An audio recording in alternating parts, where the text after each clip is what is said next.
Om Sri Sai Ram. Matangavadana Ananda Sadana Mahadeva Shiva Shambho Nandana Matangavadana Ananda Sadana. Om Sri Sai Ram.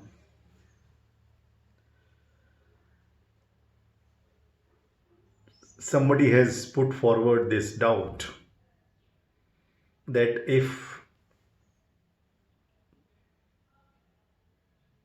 we use our this knowledge of fundamental discrimination,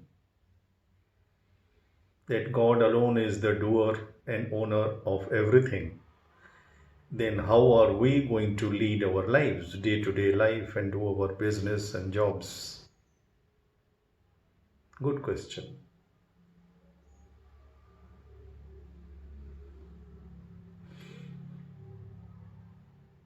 There was a king, very powerful and naturally very arrogant. He was reported by his ministers when asked that nowadays most of my people who are my scholars, I see them in my court, they are missing in the evenings. The minister said, Sir, there is a great rishi, great sage who has come to outskirts of our township. He's living in a cave and he sits every evening under the tree, and his knowledge is ultimate. So every scholar, every person in our city tries to go and be with him during those evening hours, and that is why the less crowd here. He said, Acha, this great news, but I, being the king, I deserve the best. So he told the minister, you do one thing, you tell the charioteer to be present 3 o'clock morning and keep it as a secret, because I don't want my subjects to know that I am going to seek something from somebody. King's ego.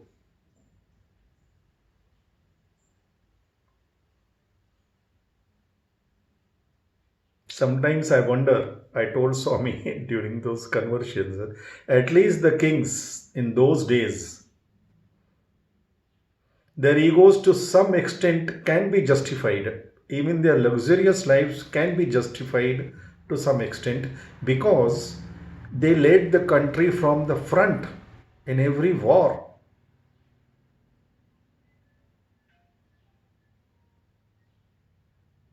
They never sat in their air conditioned rooms and put the soldiers at risk and take the credit. And they protected and took care of their subjects as their own children.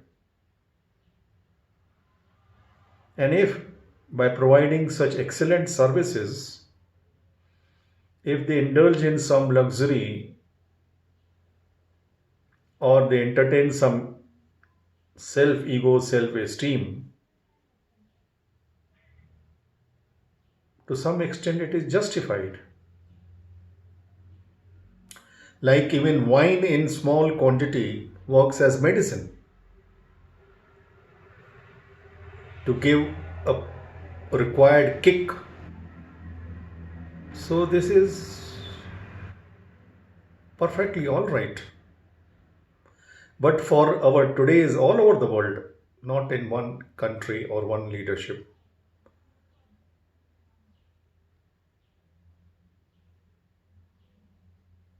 these dons, they somehow manage to occupy the position of authority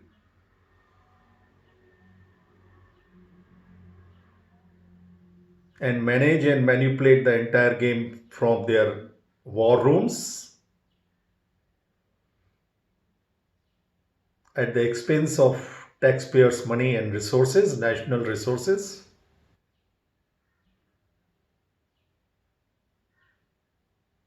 and take all the credit. And they behave as if they are gods. Even the small corporator I have seen, forget the big leadership, the top leadership, even the small corporator, once he wins the elections, they will win the elections by begging voters, by bribing voters, by managing and manipulating whatnot. We know it. It is an open secret. And after winning such undeserving battle, undeserving victory, they behave as if they are gods.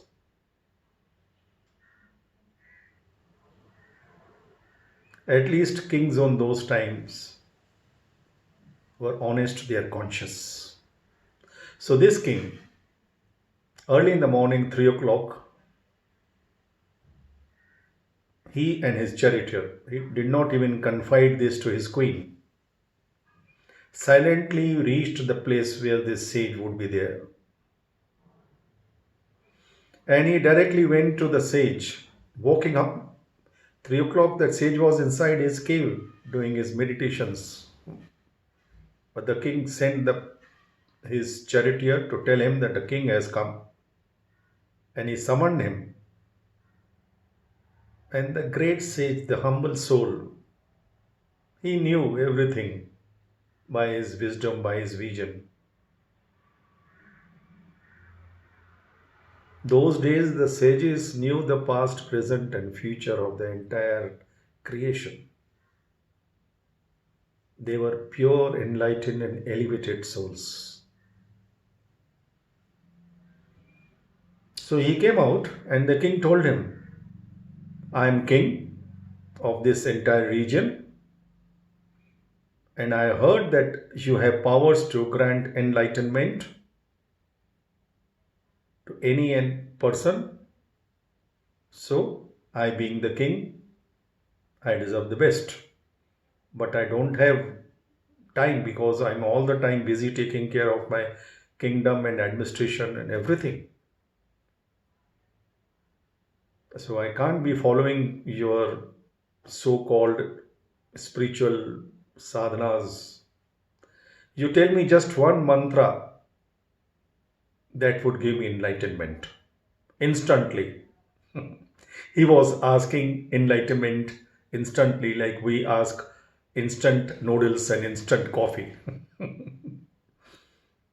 Nowadays, there are saints available online, they can provide instant liberation. So, coming to the point, the sage said, yes, why not? I'm giving you this mantra. Just internalize this mantra and you will get enlightenment. And the mantra is, all are one, be alike to everyone. That's it. Enough. Now you can leave. The king was impressed. He had brought some gifts as an offering. The sage said, you keep it. I don't need anything. If you want, you can keep it here.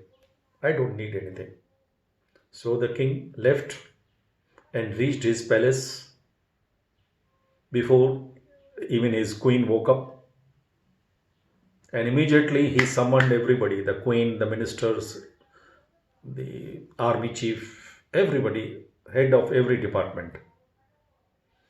And he said, from this moment, there should not be any differences or differentiation amongst my people, be it soldier or be it the commander, be it the maid servant or be it my queen. All are one, be alike to everyone. And I should not find anybody treating anybody differently. That is my order. Now you can all leave. I want to take rest. Because he was tired, he retired in his room and nobody dare question him. Even the queen could not. Now the entire kingdom was in confusion. What will happen? But nobody dared to question. That is what happens. Our arrogance keeps the doors of knowledge and wisdom around us. We have only sycophants around us who will never tell us the truth. But the queen was very wise. She said at night he was normal. This change has come in the morning. What happened between this night and the morning hours? So she called the minister. Tell me, you must be knowing. He said, yes, queen, I know it. And I now must tell it because even I am confused. This is what has happened. The king has gone to that sage early in the morning, 3 o'clock. Oh, if the sage is the problem, the sage would be the solution. She was very wise. She immediately called the charioteer who took the king to that sage. And she drove to the sage straight away. And she wanted to go and come back before the king wakes up from his sleep. Because she knew once this person gets up, he is going to create havoc with this ridiculous command.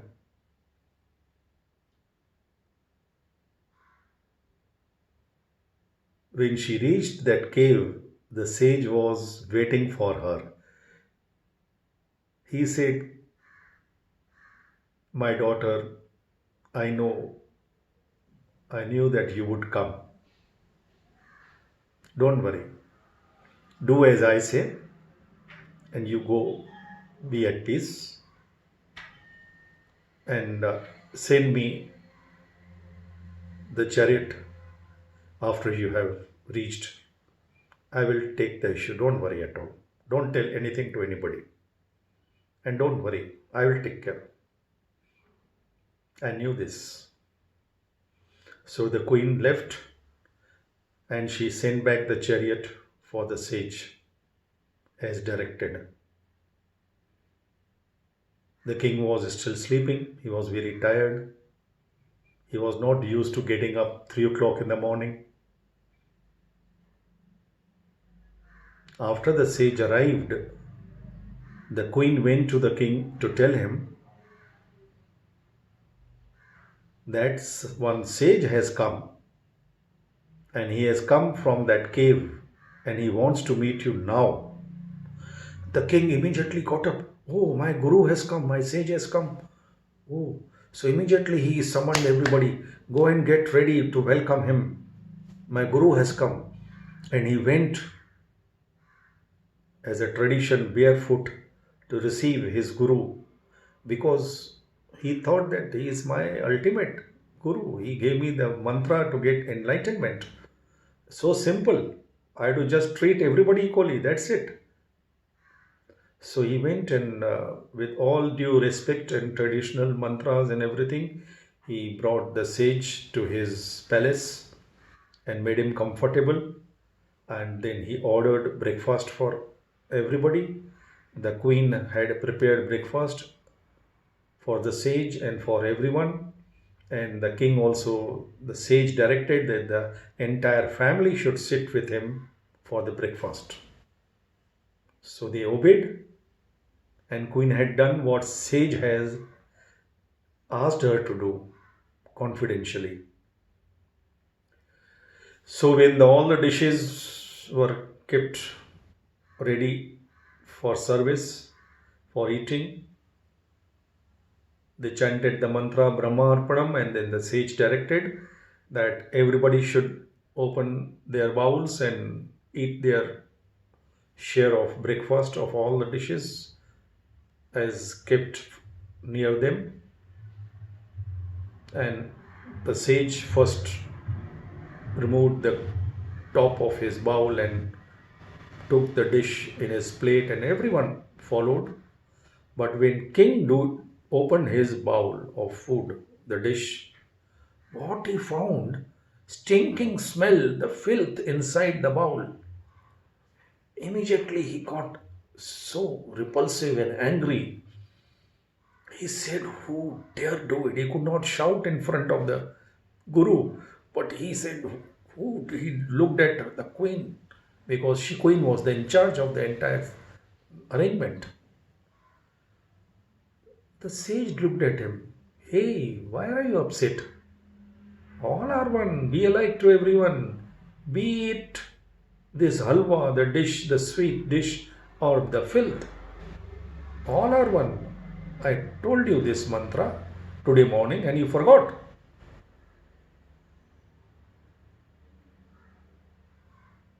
Now the king understood that this game is being played by this sage. But he was also king. He said, okay, now you have to prove your own mantra. If you truly believe, because I am after all your Shishya, I want demonstration on this. If you feel that everything and all are same, then you take my dish, the filth, and I will take the halwa. What difference does it make to you? Let me see if you can take this. The sage said, fine, you come to my seat, I will come on your seat, and I will do it. And they exchanged the seats. And the sage sat on king's seat with the filth in the bowl in front of him to eat. And the sage just closed his eyes and chanted some mantra in his mind. And the sage body got transformed, converted into a body of a pig. Instantly, he had that power to convert himself into a pig. And as a pig, he consumed the entire thing as a delicious dish for him. And after finishing the entire dish, he again came back to his original form of a sage. Then the king got his fundamental discrimination, and sage now actually gave him the true enlightenment. He said, O king, all are one, be alike to everyone. If you use your fundamental discrimination, God has not created two bodies or two minds identical. Every body, every mind is unique, is different, is special. Even among the twins, there will be some difference to identify. When we watch thousands of goats going on the road, we feel all the goats are identical because they look identical. But the farmer who is taking the goats, he will know which goat is lost, which goat is in trouble. Even a mother and the child or the husband sleeping on the same bed will have different dreams. Their dreams and desires will vary. Even the child in the womb of mother, when his mind is formed, he dreams differently from his mother. We are one only at Atmic level. Atma is one. We all are equally and essentially divine. That is our truth. We all are divine beings. given different costumes, different bodies, with different instruments to think, to discriminate. You have so many ladies in your palace: your mother, your wife, your daughter, your sisters, and your maid servants. All are females, is it not? But can you treat your mother as your maid servant, or your maid servant as your wife? No ways. You must love them equally, you must respect them equally, but you cannot treat them equally. First common sense, next divine sense. But even while treating them with love and respect, you should know that your wife is not your wife. It is God performing the role of your wife. It is God performing the role of your mother. It is God performing the role of your maid servant also. That is why when you hurt anyone, you hurt God. When you hate anyone, you hate actually your own God. Because He resides and operates through all. You cannot always oblige, but you must always speak obligingly. You must accept and respect everyone as embodiment of divinity, and then treat them according to their role play.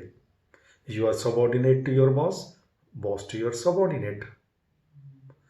But just because you are boss to your subordinate does not give you right to be arrogant, to be rude.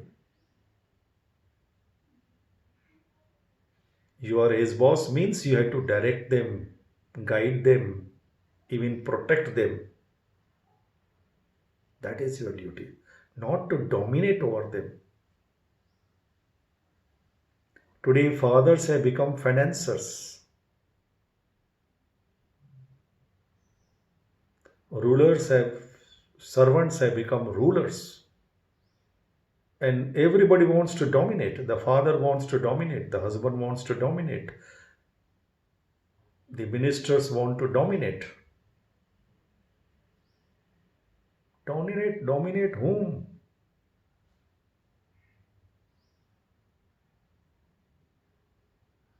By dominating over divinity in others, you are only digging your own graves. Digging the grave may take some time, but once it is dug, the fall will take one moment. That is why, my dear brothers and sisters, we dare not underestimate his powers, his cosmic powers, or ignore his cosmic authority. He is the ultimate Sutradhari of each one of us, with no exception. That should make us humble and reverential towards his creation. Jai Sai Ram.